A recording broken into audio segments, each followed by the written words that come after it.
सैलाबी सूरत हाल में बड़ी मुश्किल से जान बचाई। 30 से 35 एकड़ पर मुश्तमिल फसल तबाह हो गई। चेयरमैन किसान इत्तेहाद खालिद हुसैन की प्रोग्राम पॉलिसी पॉइंट विद अब्सा कोमल में खुसूसी गुफ्तगू। बोले, एक हफ्ते पहले गंदम की बोरी 2000 रुपये की थी, आज 9000 रुपये की मिल रही है। हुकूमत ने गंदम स्टॉक नहीं की थी। मुतालबा किया कि सैलाब मुतासरा इलाकों में बिजली सस्ती की जाए।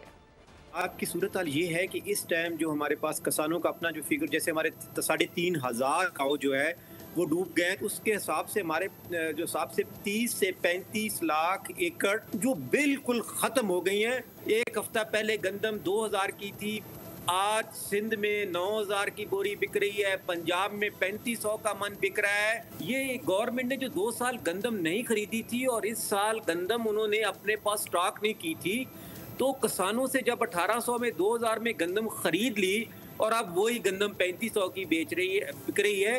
जहाँ जहाँ सैलाब आया है वहाँ बिजली का यूनिट, हम नहीं कहते कि हमें माफ़ कर दें, हम 50 रुपए दे रहे हैं तो वो यूनिट 10 रुपए कर दें। सब्सक्राइब करें और बेल दबाएं ताकि कोई खबर रह न जाए।